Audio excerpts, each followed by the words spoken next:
So, hello guys, I'm back. So, for today's video guys, maghihimo kami ng So, magtagalog tayo ngayon kasi po hindi lahat ng nakaintindi ng Bisaya. So, excuse for my Tagalog kasi Bisaya po talaga ako. So, I'm with Ella.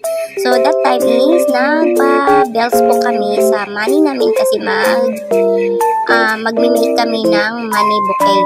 So, that's why I buy roses, red roses for the sa atubangan ba, like unsa may Tagalog atubangan na basta mauna na siya guys, nasa unahan ay tabang. So that time is nag-struggle jud si Inday kay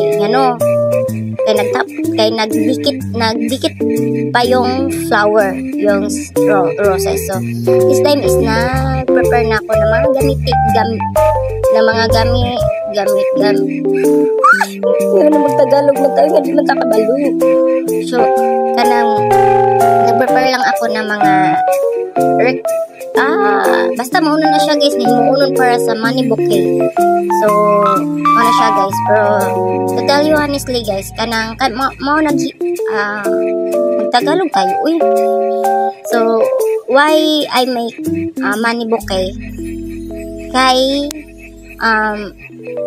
gusto kasi ng kuya ko nga nasa Japan is surprise niya yung asawa niya na nandito sa Pilipinas. So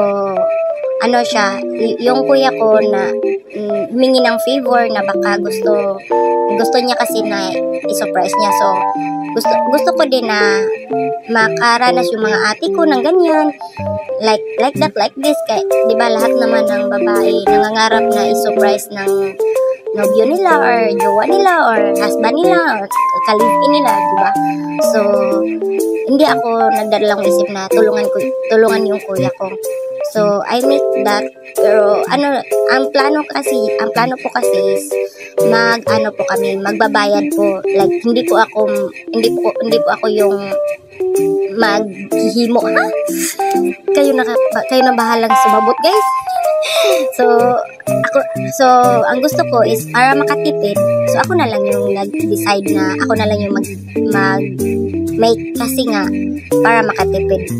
So pero struggle but lang siya guys, struggle but nakaya ko dahil hindi lahat ng struggle hindi mo makakaya, di ba? So parang life lang yan, kahit ano pang circumstances, struggles in your life, alam kong makakaya at makakaya natin to. Natin? Ay, bakit ba kasi nagtagalog tayo, hindi naman tayo marunong magtagalog? So excuse na lang sa mga perfectionist dyan ha, kasi hindi po talaga ako Tagalog guys, hindi Bisaya po talaga ako. So gusto ko lang po magtagalog para po baka ito ang way na ma-famous. So hello to Ate Marites, shout out ni Ate Marites di ay nga magbe-birthday kasi nga ito late post na to guys May 8 na ata ngayon, tas May 3 yung birthday niya. So May 2 pa lang nagre-ready na kami sa mga requirements para sa money bouquet. So May 3 that video is May 3 na in the morning. So May 3 in the morning na ako nag-make ng money bouquet kasi nga para fresh pa siya. So to Ate Marites, happy birthday ate. Thank you for a good sister-in-law. Thank you for the love, thank you for the care. Even dili kay ta magkakita kay lahi mo balay, dili ta duol, but na-feel na ko nga I have ate kay wa man jud ko I don't have sister in real, but I'm happy because my brother give my big brother give sister-in-law just like you na walay libog, like walay arty-arty, just like that, but beautiful kaayo. So ate, pasensya nga ako ang money booking nga nahimo kay nagbinisaya na po guys. So ang ako ding translation, ang akong language diri guys kay in English, Tagalog ug Bisaya. So kamo na bahalag sabot. So I hope ate you will happy and you will appreciate your money bouquet. Ano ba tayo guys? So this time is na ila shout out din ila na one call away jud permanente kay one always lang nako if I have something to do na gusto ko nga nakoy kuyog or gusto ko na ako'y kauban di ila ra gid ako makan like makaingon ka nga di jud ni siya mausab no. So that time is pinuntahan ko siya sa bahay nila kinuha at hatid sundo ko pa yan guys kasi nga baby pa yan. So hatid sundo ko pa yan, hatid sundo, sana all, sana hindi ka magbago. So kinuha ko siya guys dahil nga nagpatulong ako sa kanya na mag-make ng money bouquet. So ang ginawa niya lang niya guys is tig ano ng scotch tape. Yan lang, tas ano na siya na guys, na nakapuya na siya. So still grateful kay po gihapon kay ko kay I have Ella na matutulungan ako kahit sa anong bagay. Hindi for money but for the effort lang, di ba? So kaya nga ano pa yan,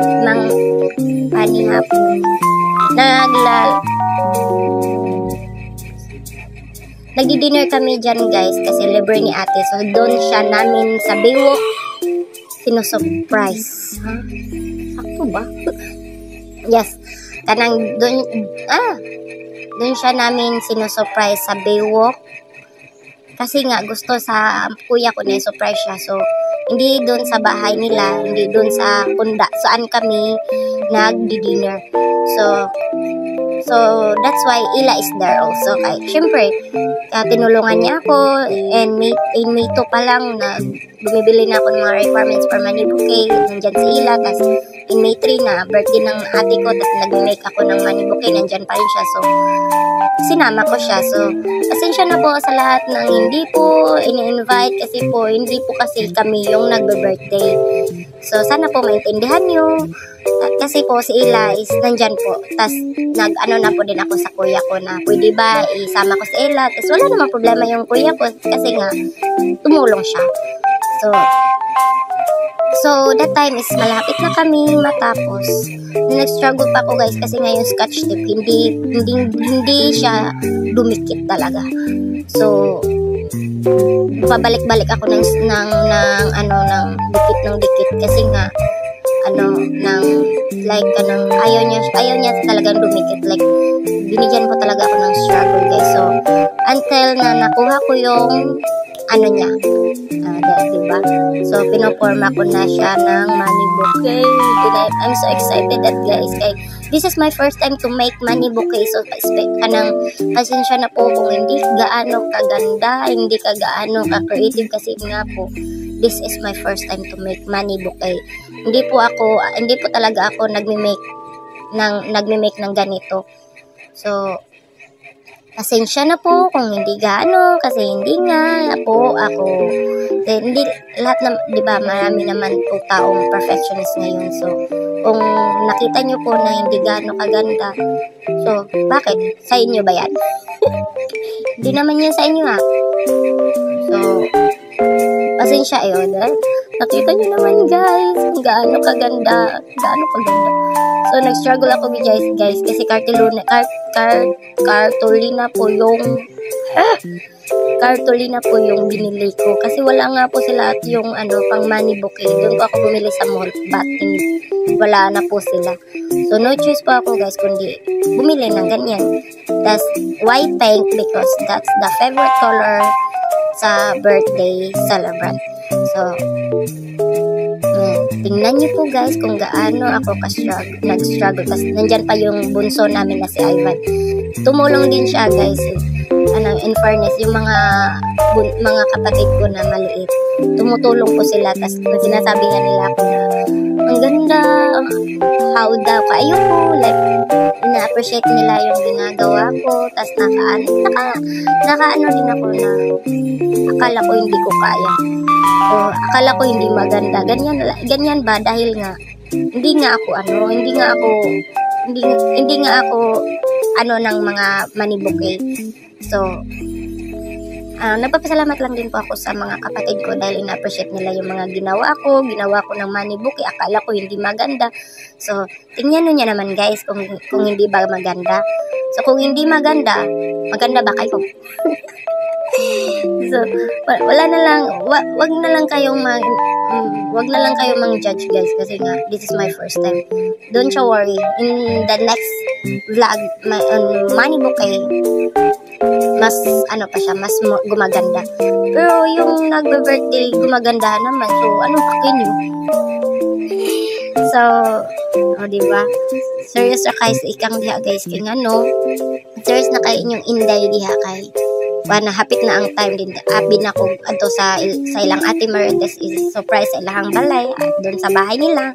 Akala ko doon is surprise sa bahay nila pero hindi pala. Doon pala sa Biwok. So ng dinner. So 5 PM nandun na kami sa Biwok. So pine-prepare ko na yun. O diba? Nandiyan na yan guys. Ang ganda. I love it. Kailan kaya ako maka-experience ng ganito? Diba? Lahat naman ng babae gustong makaranas ng ganito. Diba? So this is it. Tadang! Happy birthday! That's the birthday girl. Yan yung asawa ng kuya ko. Tapos yan yung nakayelo is yan yung anak nila. So, happy birthday, Ate Marites. I love you. Mwah, mwah, mwah, mwah. That's it for today's video. Bye!